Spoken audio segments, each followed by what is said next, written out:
Welcome to today's session.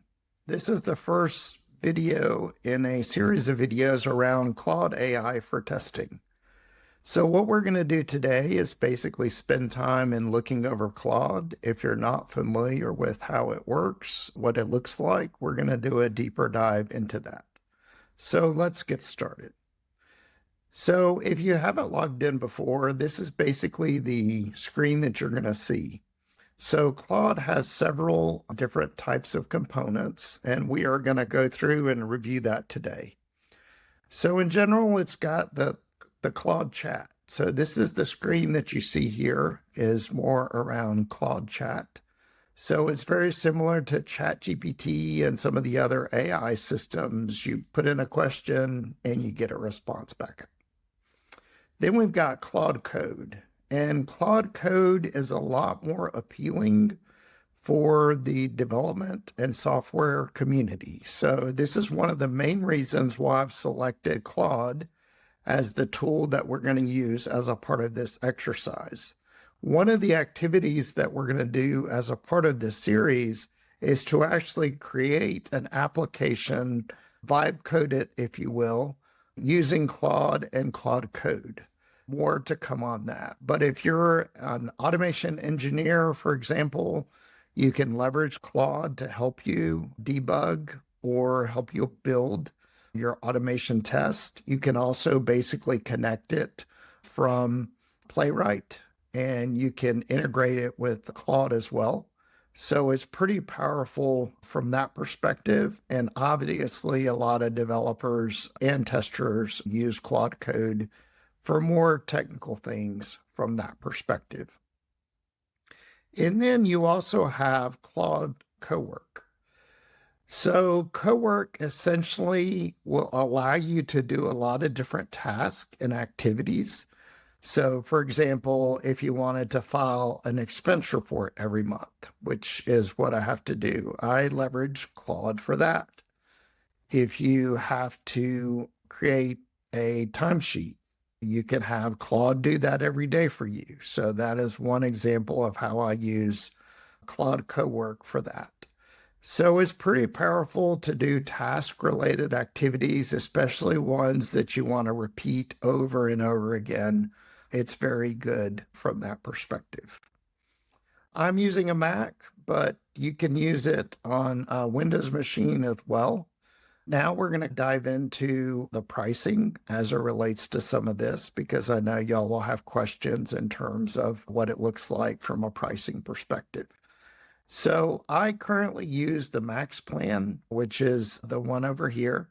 It runs me about $200 a month, but I really feel like I use it pretty heavily.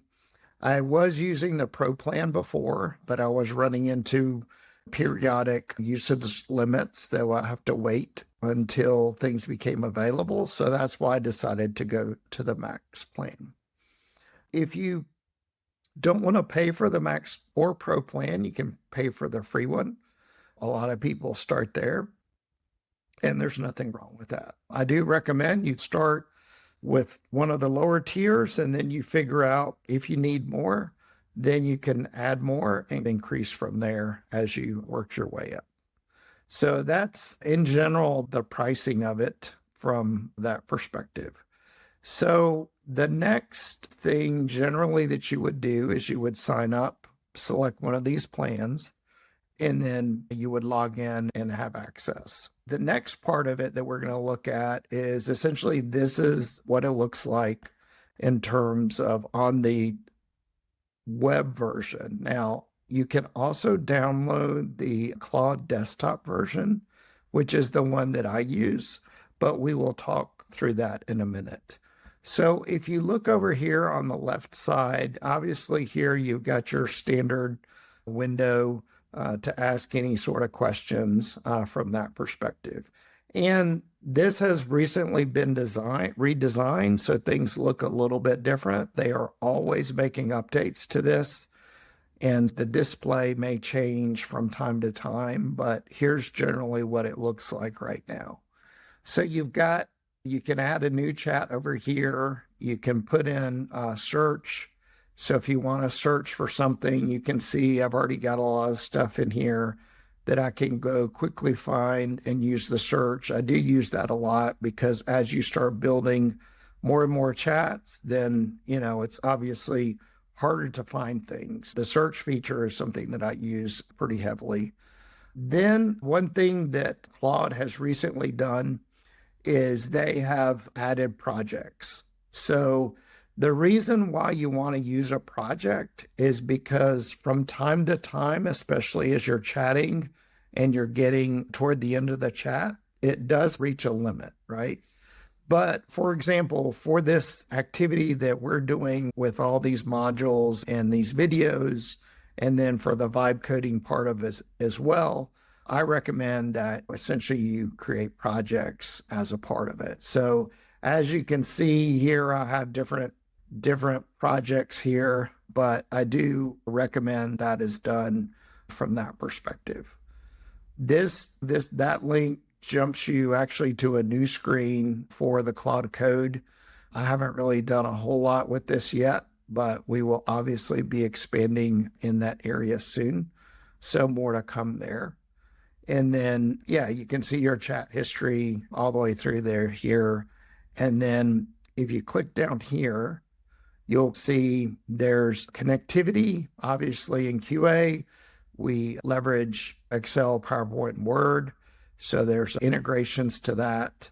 There's a lot more integrations as well. Here's some Claude Code stuff. So if you're using VS Code, Slack, or anything like that, then you can integrate with all those components. And then I talked a little bit about the different OS versions. So you can download those versions and really have the desktop, which is the one that I recommend and I use pretty heavily. And then you can see down here the amount of data and activity that's going on. It's a little bit up and down from that perspective. So now we're going to look at the Claude Desktop, which is the one that I essentially recommend for those types of activities. It really works well with the Mac OS. I really like the desktop version. Now, Opus 4.7 recently released, so that's something a little bit new. And then it also lets you select this adaptive thinking. So, for example, if you want to come up with a comprehensive test plan or create a series of test cases from that perspective, then you can select this. It's also got the different types of models that you can use. Sonnet was the one that was available before. Now they've gone to Opus, but you can also see other versions down here if you want to use that and select from that perspective. Basically, from a capabilities perspective, there are different settings that you can go to and customize things based on how you really want to use them. So if you click on, your name here below, you can go to settings. And if you'll look, there's a lot of settings, especially under the capabilities that, this setting, for example, lets Claude search and see other settings, which is obviously helping. Memory is a big issue with any AI system. So a lot of times when you're prompting it and you're wanting it to do certain things, a lot of times you can say, please update the memory. So when you update the memory, it helps Claude understand and retain that information so that it's not forgetting and you're not having to remind it over and over again. Here you can see that in the last 4 days that there was a memory update from that perspective. And this also has a nice feature where if you're moving to Claude from ChatGPT or some other solution, then you can essentially import that memory, and that kind of gives you a jump start so that you're not having to learn things from scratch. Other things that I have selected here, AI-powered artifacts. So I have selected that. I've added the inline visualizations. So This is especially helpful from a testing perspective. If you want to add charts, diagrams, other things, I did enable that. And then from a coding perspective, you want it to allow code execution, file creation, and then this network egress. It essentially allows you to do more things. It also lets Claude somewhat control your computer. And then it also allows Claude to search on the internet. Before this is disabled, it won't really let Claude go out and search LinkedIn, YouTube, whatever other domains you want it to go search. But if you click on this, then it will allow you to do that. Now, if you're on a Mac, these things from a security perspective are going to be locked down. Most of you know the drill where you have to go into the settings, enable Claude and other things to work, and then it'll restart Claude, and then everything will be working from that perspective. But it took me a while to figure out and find this. If you can go into your capabilities, update that, then you'll be off and running.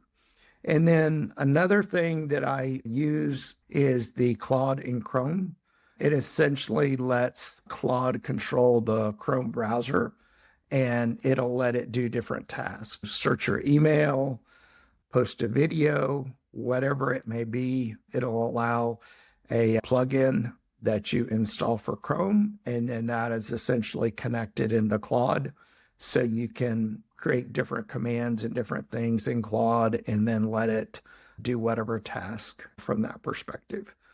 Let's see here. There's connectors. So you can see I'm connected to GitHub so that when we start the vibe coding, that integration is already in place.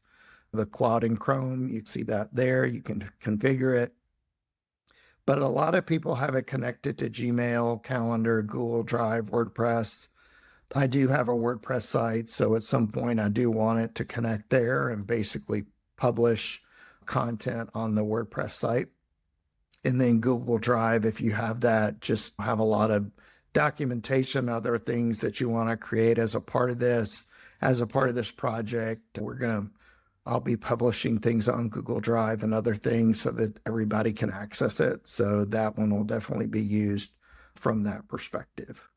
Let's see other things. Another thing that I recently had to do, especially when you want it to do Claude co-work task, was if I wasn't sitting at the Mac, making sure that the computer kind of stays awake. So it does activities from a scheduling perspective if you have scheduled tasks. And if it's running other things, keeping that awake basically while Claude is visible and online.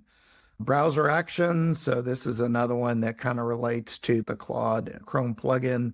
So I do have this enabled. And then I talked a little bit just a few minutes ago about the computer use. This is actually the control for that. This actually gives it access to a terminal and other stuff. If you don't want to do that, it'll control that use. You just have to keep an eye on that and make sure that it's doing what you want it to do and no more and no less from that perspective. That is that screen. Yeah, there's a developer, there's a MCP servers if you want to connect to different ones. We may do some of that in this course, but this is available to be configured from that perspective. From a usage standpoint, then it's got a usage tab over here. You can see the utilization.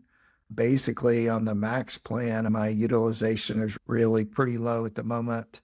It is going to increase, I'm sure, once we start this project, but this at least gives you a usage information screen that you can see what it is from that perspective. Then it's got the cost down here from that standpoint.